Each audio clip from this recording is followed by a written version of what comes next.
ಪ್ರಭು ಕ್ರಿಸ್ತರಲ್ಲಿ ಆತ್ಮೀಯ ಸಹೋದರ ಸಹೋದರಿಯರೇ, ತಪಸ್ಸುಕಾರದ ಮೊದಲನೆಯ ಭಾನುವಾರದ ಆಧ್ಯಾತ್ಮಿಕ ಚಿಂತನೆಗೆ ನಿಮಗೆ ಸ್ವಾಗತ. ತಪಸ್ಸು ಕಾಲ ಪ್ರಾರಂಭಿಸಿದ್ದೇವೆ.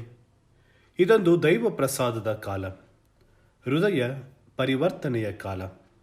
ಪ್ರಾರ್ಥನೆ, ಉಪವಾಸ ಮತ್ತು ದಾನ ಧರ್ಮದಿಂದ ದೇವರಿಗೆ ಶರಣಾಗುವ ಕಾಲ.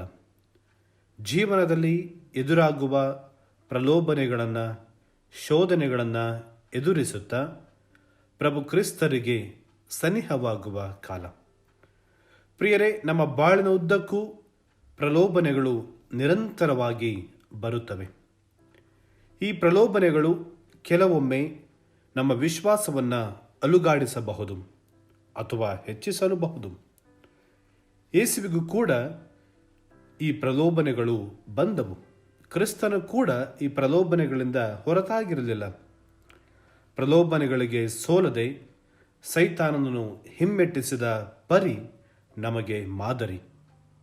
ದೇವರ ಅನುಗ್ರಹದಿಂದ, ನಿರಂತರ ಪ್ರಾರ್ಥನೆ, ಶ್ರಮದಿಂದ ಸೈತಾನನ ಶೋಧನೆಗಳನ್ನು ಜಯಿಸುವುದಕ್ಕೆ, ಪ್ರಲೋಭನೆಗಳನ್ನು ಮೆಟ್ಟಿ ನಿಂತು ಪ್ರಭು ಕ್ರಿಸ್ತರಂತೆ ನಾವು ಜೀವಿಸುವುದಕ್ಕೆ ಬೇಕಾದ ವರಗಳಿಗಾಗಿ ಇಂದು ಪ್ರಾರ್ಥಿಸಬೇಕಿದೆ. ಇಂದಿನ ಮೊದಲನೇ ವಾಚನದಲ್ಲಿ ನಾವು ನೋಡುತ್ತೇವೆ ಹೇಗೆ ಆದಾಮ ಮತ್ತು ಏವಳು ದೇವರಿಗೆ ಅವಿಧೇಯರಾಗುತ್ತಾರೆ ಎಂದು. ಹಲವು ಬಾರಿ ಒಳಿತಿಗಿಂತ ಕೆಡುಕೆ ನಮಗೆ ಪ್ರಿಯವಾಗಿ ಕಾಣುತ್ತದೆ. ಸೈತಾನ ಏವಳಿಗೆ ಹೇಳಿದ್ದು ಇದನ್ನೇ: ಒಳ್ಳೆಯದು ಮತ್ತು ಕೆಟ್ಟದ್ದು ಎರಡು ಇಂದು ನಮ್ಮ ಮಧ್ಯೆ ಇದೆ. ಯಾವುದನ್ನು ಆಯ್ಕೆ ಮಾಡುತ್ತೇವೆ? ಒಳ್ಳೆಯದನ್ನು, ಕೆಡುಕನ್ನು? ಈ ಆಯ್ಕೆ ಮಾಡುವಾಗ ಸದಾ ಎಚ್ಚರಿಕೆಯಿಂದ ಇದ್ದು ಒಳ್ಳೆಯದನ್ನು ಆಯ್ಕೆ ಮಾಡಬೇಕಿದೆ. ಪ್ರಿಯರೇ, ಇಂದಿನ 2ನೇ ವಾಚನದಲ್ಲಿ ನಾವು ಗಮನಿಸುತ್ತೇವೆ, ಆದಾಮನಿಂದ ಪಾಪ ಜಗತ್ತನ್ನು ಪ್ರವೇಶಿಸಿದರೆ ಪ್ರಭು ಕ್ರಿಸ್ತರಿಂದ ದೇವರ ಅನುಗ್ರಹದ ಪ್ರವೇಶವಾಯಿತು. ಆದಾಮನ ಅವಿಧೇಯತೆಯಿಂದ ಮರಣ ಪ್ರವೇಶಿಸಿದರೆ ಪ್ರಭು ಕ್ರಿಸ್ತರ ವಿಧೇಯತೆ, ತ್ಯಾಗದಿಂದ ಪುನರುತ್ಥಾನ ಮತ್ತು ನಿತ್ಯ ಜೀವ ಲಭಿಸಿತು. ಹಿಂದಿನ ಶುಭ ಸಂದೇಶದಲ್ಲಿ ನಾವು ಹೇಗೆ ಪ್ರಭು ಕ್ರಿಸ್ತರು ತಮ್ಮ ಶೋಧನೆಗಳನ್ನು ಜಯಿಸಿದರು ಎಂಬುದನ್ನು ಧ್ಯಾನಿಸುತ್ತೇವೆ. ಪ್ರಭುವಿನ ದೀಕ್ಷಾ ಸ್ನಾನದ ನಂತರ ಯೇಸು ಬೆಂಗಾಡಿಗೆ ತೆರಳುತ್ತಾರೆ. ಪಿತಾದೇವರು ದೀಕ್ಷಾ ಸ್ನಾನದ ಮೂಲಕ ಪ್ರಭು ಕ್ರಿಸ್ತರಿಗೆ ಶಿಲುಬೆ ಹೊರಲು ಕಲಿಸಿದರೆ, ಪ್ರಭು ಕ್ರಿಸ್ತರಿಗೆ ತಮ್ಮ ಜೀವನದ ನಿಜ ಉದ್ದೇಶಗಳನ್ನು ತಂದೆ ದೇವರು ತಿಳಿಸಲು ಪ್ರಯತ್ನಿಸುತ್ತಾರೆ. ಆದರೆ ಸೈತಾನನು ಪ್ರಭು ಕ್ರಿಸ್ತರನ್ನು ಶಿಲುಬೆಯನ್ನು ತ್ಯಜಿಸಲು ಪ್ರಲೋಭನೆ ನೀಡುತ್ತಿದ್ದಾನೆ. ಆದರೆ ಯೇಸು ದೇವರ ಚಿತ್ತಕ್ಕೆ ತಲೆಬಾಗುತ್ತಾರೆ. ಯೇಸುವಿಗೆ ಎದುರಾದ ಪ್ರಲೋಭನೆಗಳನ್ನು ಗಮನಿಸಿದಾಗ ಹಲವಾರು ಅಂಶಗಳು ಗೋಚರಿಸುತ್ತವೆ. ದೇವರು ಇಸ್ರಾಯೇಲರ ನಿಷ್ಠೆ, ವಿಶ್ವಾಸವನ್ನು ಮರಳುಗಾಡಿನಲ್ಲಿ 40 ವರ್ಷ ಪರೀಕ್ಷಿಸಿದರು. ಇಸ್ರಾಯೇಲರು ಪರೀಕ್ಷೆಯಲ್ಲಿ ಸೋತರು. ಯೇಸು 40 ದಿನ ಉಪವಾಸದಿಂದ ಬಳಲಿದ್ದರು. ಸೈತಾನನಿಗೆ ಸೋಲದೆ ತಂದೆ ದೇವರಿಗೆ ತಮ್ಮ ನಿಷ್ಠೆ, ವಿಧೇಯತೆಯನ್ನು, ಬದ್ಧತೆಯನ್ನು ಮೆರೆಯುತ್ತಾರೆ. ಪ್ರಿಯರೇ, ಪ್ರಲೋಭನೆಯಲ್ಲಿ ಇಸ್ರಾಯೇಲರಿಗೂ ಯೇಸುವಿಗೂ ನಮಗೂ ಇರುವ ವ್ಯತ್ಯಾಸವನ್ನು ಇಂದು ನಾವು ಧ್ಯಾನಿಸೋಣ. ಮೊದಲನೆಯ ಪ್ರಲೋಭನೆ: ಕಲ್ಲುಗಳು ರೊಟ್ಟಿಗಳಾಗಲೆಂದು ಆಜ್ಞೆ ಮಾಡು. ಮರಳುಗಾಡಿನಲ್ಲಿ ಆಹಾರದ ಕೊರತೆ ಎದುರಾದಾಗ ಇಸ್ರಾಯೇಲರು ಮೋಶೆಯ ವಿರುದ್ಧ ಗೊಣಗುಟ್ಟುತ್ತಾರೆ. ವಿಮೋಚನಾ ಕಾಂಡ ಅಧ್ಯಾಯ 16 ವಾಕ್ಯ 3. ದೇವರ ವಿರುದ್ಧ ಪಾಪ ಕಟ್ಟಿಕೊಳ್ಳುತ್ತಾರೆ.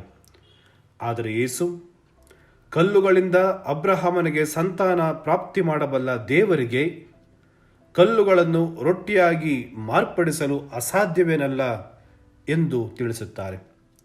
ಯೇಸು ತನ್ನ ಶಕ್ತಿ, ಅಧಿಕಾರವನ್ನು ಸ್ವಂತಕ್ಕೆ, ಜನಪ್ರಿಯತೆಗೆ, ಸ್ವಾರ್ಥಕ್ಕೆ ಬಳಸಿಕೊಳ್ಳಲಿಲ್ಲ. ಬದಲಾಗಿ ಯೇಸು ಸದಾಕಾಲ ಅವರ ಶಕ್ತಿಯನ್ನು ಪರರ ಏಳಿಗೆಗೆ ಒಳಿತಿಗೆ ಬಳಸಿದರು. ಧರ್ಮೋಪದೇಶ ಕಾಂಡ ಅಧ್ಯಾಯ 8 ವಾಕ್ಯ 3 ಈ ವಾಕ್ಯವನ್ನು ಆಧರಿಸಿ ಸೈತಾನನಿಗೆ ಯೇಸುಸ್ವಾಮಿ ದಿಟ್ಟ ಉತ್ತರವನ್ನು ನೀಡುತ್ತಾರೆ. ದೇವರ ಆಜ್ಞೆ ಪಾಲನೆಗಿಂತ ವಿಧೇಯತೆಗಿಂತ ಆಹಾರ ಶ್ರೇಷ್ಠವಲ್ಲ ಎಂಬುದನ್ನು ಮನಗಾಣಿಸುತ್ತಾರೆ. ಪ್ರಿಯರೇ, ಮೊದಲನೆಯದು ದೇಹಕ್ಕೆ ಸಂಬಂಧಪಟ್ಟ ಶೋಧನೆ. ಇಂದು ನಾವು ನಮ್ಮ ದೇಹಕ್ಕೆ ಸಂಬಂಧಪಟ್ಟ ಶೋಧನೆಗಳನ್ನು, ಪ್ರಲೋಭನೆಗಳನ್ನು ಯಾವ ರೀತಿ ಜಯಿಸುತ್ತಾ ಇದ್ದೇವೆ ಧ್ಯಾನಿಸೋಣ. ಎರಡನೇ ಪ್ರಲೋಭನೆ, ನೀನು ದೇವರ ಪುತ್ರನಾದರೆ ಕೆಳಕ್ಕೆ ಧುಮುಕು. ಪ್ರಿಯರೇ, ಜೆರುಸಲೇಮ್ ದೇವಾಲಯದ ಒಂದು ಕಡೆ ಅತಿ ದೊಡ್ಡ ಪ್ರಪಾತವಿತ್ತು. ಬಹುಶಃ ಸೈತಾನ ಯೇಸುವನ್ನ ಆ ಕಡೆ ಕರೆದೊಯ್ದಿರಬೇಕು. ಕೀರ್ತನೆ 91 ಇಸ್ರಾಯೇಲರಿಗೆ ಅತಿ ಪ್ರಿಯವಾದ ಕೀರ್ತನೆಯಾಗಿತ್ತು. ದೇವರ ಮೇಲಿನ ನಂಬಿಕೆ, ವಿಶ್ವಾಸವನ್ನ ಈ ಕೀರ್ತನೆ ಮೂಲಕ ಇಸ್ರಾಯೇಲರು ವ್ಯಕ್ತಪಡಿಸುತ್ತಾ ಇದ್ದರು. ಈ ಕೀರ್ತನೆಯ ವಚನ 11 ಮತ್ತು 12 ಸೈತಾನ ಯೇಸುವಿನ ಮೇಲೆ ಪ್ರಯೋಗ ಮಾಡುತ್ತಾನೆ. ಆದರೆ ಕ್ರಿಸ್ತ ಧರ್ಮೋಪದೇಶ ಕಾಂಡ ಅಧ್ಯಾಯ 6 ವಾಕ್ಯ 16 ಮೂಲಕ ಸೈತಾನನಿಗೆ ತಕ್ಕ ಉತ್ತರವನ್ನು ನೀಡುತ್ತಾರೆ.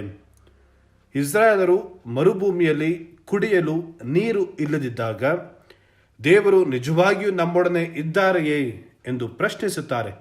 ವಿಮೋಚನಾ ಕಾಂಡ ಅಧ್ಯಾಯ 17 ವಾಕ್ಯ 3. ಆದರೆ ಪ್ರಭು ಕ್ರಿಸ್ತ ಪ್ರಲೋಭನೆಗೆ ಒಳಗಾದಾಗ ದೇವರನ್ನ ಪ್ರಶ್ನಿಸದೆ ತಮ್ಮ ಅಚಲ ವಿಶ್ವಾಸವನ್ನ ಮೆರೆಯುತ್ತಾರೆ. ನಮ್ಮ ಜೀವನದಲ್ಲೂ ಕೂಡ ಅನೇಕ ಬಾರಿ ಕಷ್ಟಗಳು, ನೋವು, ಅನಾರೋಗ್ಯ ನಮ್ಮನ್ನು ಕಾಡಿದಾಗ, ಸೋಲು, ಅಪಜಯಗಳು ನಮ್ಮನ್ನು ಕಾಡಿದಾಗ ನಾವು ನಿಜವಾಗಿಯೂ ದೇವರು ಇದ್ದಾರೆಯೇ ಎಂಬ ಪ್ರಶ್ನೆ ನಮ್ಮಲ್ಲಿ ಮೂಡುತ್ತೆ. ಅನೇಕರು ವಿಶ್ವಾಸವನ್ನು ಕಳೆದುಕೊಳ್ಳಬಹುದು. ಆದರೆ ಇಂದು ಯೇಸುವಿನಿಂದ ನಾವು ಅಚಲ ವಿಶ್ವಾಸವನ್ನು ಯಾವ ರೀತಿ ವ್ಯಕ್ತಪಡಿಸಬೇಕು ಎಂಬುದನ್ನು ಕಲಿಯಬೇಕಿದೆ. ಪ್ರಿಯರೇ, ಮೂರನೇ ಪ್ರಲೋಭನೆ, ನೀನು ನನಗೆ ಅಡ್ಡ ಬಿದ್ದು ಆರಾಧಿಸುವೆಯಾದರೆ ಇದೆಲ್ಲವನ್ನ ನಿನಗೆ ಕೊಡಬಲ್ಲೆ. ಧರ್ಮೋಪದೇಶ ಕಾಂಡ ಅಧ್ಯಾಯ 6 ವಾಕ್ಯ 13-15 ಕಾಣುವಂತೆ ಇಸ್ರಾಯೇಲರು ಮರುಭೂಮಿಯಲ್ಲಿ ನಿಜ ದೇವರನ್ನ ಮರೆತು ಅನ್ಯ ದೇವರನ್ನ ಆರಾಧಿಸಿದರು. ಆದರೆ ಕ್ರಿಸ್ತ ಸೈತಾನದ ಮೋಸದ ಬಲೆಗೆ ಬೀಳದೆ ತಂದೆ ದೇವರಲ್ಲಿ ತಮ್ಮ ಪ್ರೀತಿ ನಿಷ್ಠೆಯನ್ನು ಪ್ರಕಟಪಡಿಸುತ್ತಾರೆ. ಇಸ್ರಾಯೇಲರಂತೆ ನಾವು ಕೂಡ ಅನೇಕ ಬಾರಿ ಎಡವಬಹುದು. ಆದರೆ ಕ್ರಿಸ್ತ ಪ್ರಲೋಭನೆ ಜಯಿಸಲು ನಮಗೆಲ್ಲ ಉತ್ತಮ ಮಾದರಿಯಾಗಿದ್ದಾರೆ. ಇಂದು ನಾವು ಸೈತಾನನಿಗೆ ಅಡ್ಡ ಬಿದ್ದು ಆರಾಧನೆ ಮಾಡುವುದಿಲ್ಲ. ಆದರೆ ಸೈತಾನನಿಗೆ ಬದಲಾಗಿ ಅನೇಕ ವಿಷಯಗಳು ನಮಗೆ ದೇವರಾಗಿದೆ. ದೇಹಕ್ಕೆ ಸಂಬಂಧಪಟ್ಟ ವಿಷಯಗಳು, ಅಧಿಕಾರಕ್ಕೆ ಸಂಬಂಧಪಟ್ಟ ವಿಷಯಗಳು, ಹಣ, ಅಧಿಕಾರದ ವ್ಯಾಮೋಹ ನಮ್ಮನ್ನು ಅವುಗಳಿಗೆ, ಹಣಕ್ಕೆ, ಅಧಿಕಾರಕ್ಕೆ, ದೇಹದ ಆಸೆಗಳಿಗೆ ಗುಲಾಮರನ್ನಾಗಿ ಮಾಡಿದೆ. ಪ್ರತಿ ಹಂತದಲ್ಲೂ ಸೈತಾನ ನಿರಂತರವಾಗಿ ಶೋಧನೆಯನ್ನು ನೀಡುತ್ತಿದ್ದಾನೆ. ಪ್ರಿಯರೇ, ಬದುಕಿನ ಹಾದಿಗೆ, ಬೆಳವಣಿಗೆಗೆ ಪ್ರತಿರೋಧ ಒಡ್ಡುತ್ತಿದ್ದಾನೆ. ಕೆಲವೊಮ್ಮೆ ಆತ ನಮಗಿಂತಲೂ ಶಕ್ತವಂತನಾಗಿ ಕಾಣಬಹುದು.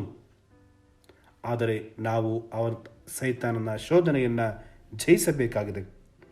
ಸಮಾಜದಲ್ಲಿ ಒಳ್ಳೆಯದನ್ನು ತುಳಿಯಲು ಒಂದು ದುಷ್ಟ ಶಕ್ತಿ ಸದಾ ಕಾದಿದೆ. ಧರ್ಮಿಷ್ಠರಂತೆ ಕಾಣುವವರು ಕೂಡ ಸೈತಾನನಾಗಿರಬಹುದು. ಕಠೋರವಾಗಿ ಕಾಣುವವರು ಒಳ್ಳೆಯವರೇ ಆಗಿರಬಹುದು. ಪ್ರಲೋಭನೆಗಳು ಎದುರಾದಾಗ ಅವುಗಳಿಂದ ಓಡಿ ಹೋಗದೆ, ಅವುಗಳಿಗೆ ತುತ್ತಾಗದೆ, ಅವುಗಳನ್ನು ಎದುರಿಸಿ ನಿಂತಲ್ಲಿ ಅವು ನಮ್ಮಿಂದ ಪಲಾಯನಗೈಯುತ್ತವೆ.